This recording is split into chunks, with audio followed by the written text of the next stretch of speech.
안녕하세요.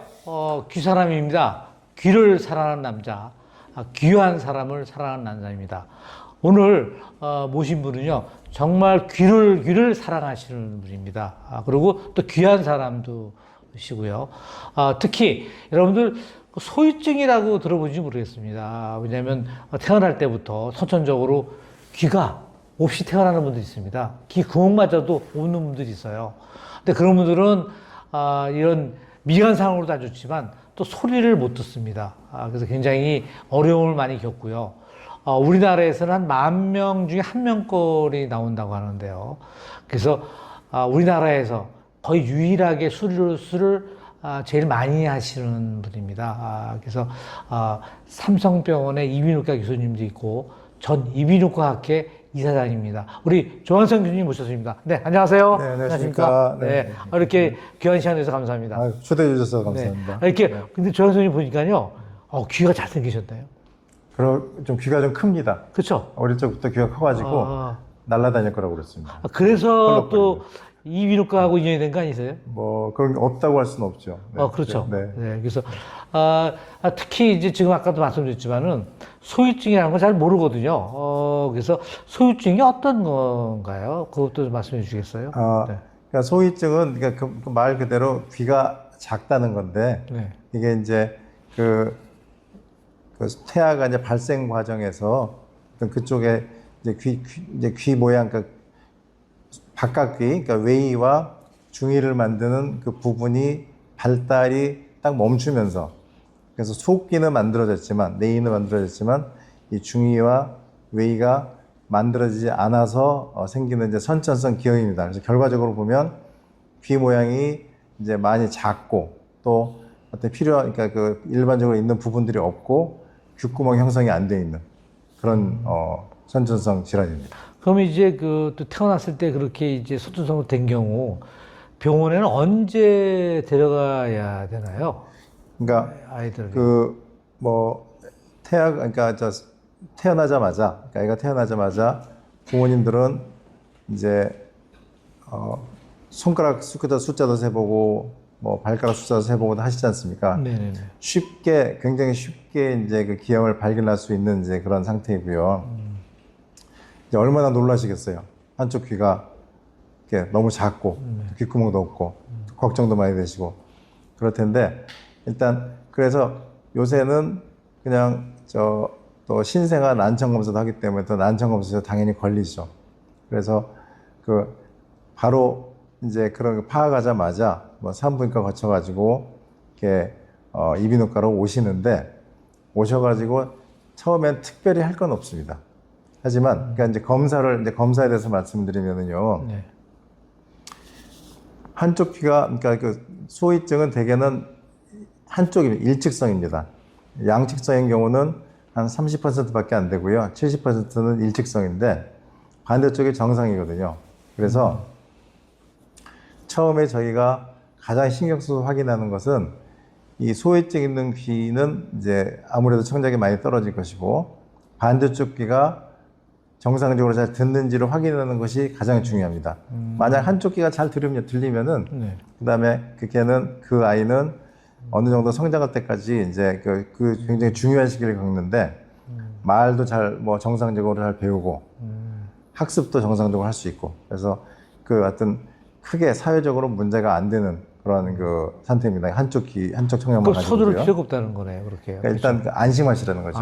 네. 하지만 양측성이 되면은 이제 양쪽이 다 못했기 때문에 그거는 문제가 됩니다. 그래서 빨리 이제 청각 제어를 해야 되기 때문에 일단 처음에 이제 검사는 소위증에 대한 검사가 아니고 청각 검사입니다. 네. 그래서 청각 검사는 가능한 병원에 빨리 데려가서 청각 검사로 반대쪽 귀가 정상적으로 잘 듣는지를 확인하는 것이 이제 시급한 검사이고요. 양측성의 경우에는 이제 바로 재활 또 절차로 들어가야 됩니다.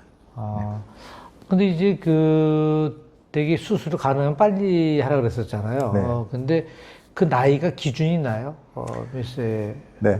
그래서 원래 일반적인 난청, 그러니까 소위증 말고 귀 모양은 멀쩡하지만 감각신경성 난청의 경우에는 어떤 그 크리티컬 피리어드를 지나면은 말 배우는 것이 엄청 늦어지고 또 다 시간이 지나도 결국에는 그 언어 능력이 떨어지는 이제 그런 문제가 있습니다. 그래서 인공어업의 경우에는 가능하면 1살 되기 전에 수술하고 네. 아무리 늦어도 뭐 하여튼 서너 살까지 수술하고 이제 그런 어떤 것들이 다 이제 학문적으로 밝혀져 있습니다. 하지만 소위증은 소옥귀가 잘 형성이 되어 있기 때문에 그 귀가 퇴화가 되지는 않습니다. 그러니까 밖에서 나는 소리를 못 들을 뿐이지 본인 스스로 얘기하는 소리, 뭐 음식을 먹을 때 씹는 소리, 또 뭐 울 때 같은 뭐 그런 소리 그런 걸로 끊임없이 계속해서 이 그쪽 귀는 자극을 받고 있습니다. 그렇기 때문에 수술을 이렇게 서둘러서 할 필요는 없습니다. 왜 서둘러서 또 해가지고 안 좋은 점이 있냐면은 수술 자체가 상당히 복잡하고 또 그 범위도 좀 큰 수술이기 때문에요. 그 수술을 할 수 있으려면은 어느 정도 나이가 또 돼야 되고 또 수술한 다음에 치료 및 또 관리의 그런 그 기간이 긴데 그걸 견딜 수 있을 정도의 나이가 또 돼야 되고. 그럼 한 초등학교는 네, 돼야 되겠네, 그렇죠? 뭐 초등학교는 돼야 되죠. 그러니까 이제 그래서 어느 정도 나이가 되는 것이 좋은데 이제 조금 복잡한 얘기입니다만은 그거를 빨리 수술하기 위해 가지고 이제 그 메드포라는 어떤 인공 그 물질을 이용해서 귓바퀴를 만들고 그 어린 나이에 뭐 4살, 5살 때 이렇게 수술하는 경우도 있습니다. 뭐 그렇게 이제 하는 그 그룹도 있는데요. 제가 생각할 때는 이 본인 요 늑골, 그러니까 갈비뼈 연골로 귓바퀴를 만들어서 하는 것이 가장 안정적이라고 생각을 하고요. 그래서 그걸 하려면 나이가 그래도 한 8살, 9살 돼야 됩니다. 뭐 이론적으로 46살이면 된다고 하는데 그래서 그래야지 충분한 양의 연골이 나오기 때문에 그 연골로 귓바퀴 잘 만들고 이제 그 연골을 먼저 심어야 돼요. 그러니까 귓구멍을 먼저 뚫어놓으면은 연골 이식한 그 자리가 한번 수술해 놓으면 또 그게 그 이식이 잘 생착을 못할 수가 있거든요. 그래서 전혀 손 안 댄 상태에서 먼저 연골 이식을 하고 그 다음에 귓구멍을 뚫어줘야 되는 거죠. 그래서 그러다 보면은 뭐 화나 나이가 뭐 하여튼 10살쯤 됩니다. 그러면 수술이 한 번에 끝나는 게 아니고 여러 번 해야 된다는 얘기네요. 그렇죠. 그러니까 귀가 없으면은 그 연골을 먼저 이식하는 수술하고요. 그 다음에 6개월 내지 1년 있다가 귓구멍 뚫고요. 그 다음에 또 한 6개월, 1년 있다가 이제 연골 이식한 거를 귀를 세웁니다. 귀가 이제 이렇게 되는 게 아니라 이렇게 서 있잖아요. 그래서 이제 요걸 이 정도 이렇게 요 앞에서 이렇게 프로젝션을 맞추게 해가지고 귀를 세우는. 그래서 최소한 3번 정도의 수술이 필요합니다. 근데 그 수술하고 난 뒤에 보면은 이게 우리 그 정상적인처럼 귀가 정상적으로 보이나요? 어떻습니까? 모양이 좀 다를 수가 있을 것 같은데요. 뭐 귀를 만드시는 이제 선생님들이 이제 성형외과에 이제 많이 계시는데 이비인후과에도 요새는 뭐 귀를 잘 만드시는 선생님들이 있습니다. 근데 아무래도 정상적으로 보이지는 않습니다. 그러니까 그렇습니까? 조금 차이가 나게 보입니다. 그리고 귓구멍도 저희 귓구멍은 이렇게 하여튼 뭐 한 1cm 남짓 해가지고 이렇게 보이는데 이렇게 귓구멍을 만들어서는 나중에 관리가 되질 않습니다. 그래서 저희가 귓구멍을 만드는 것도 훨씬 크게 만듭니다.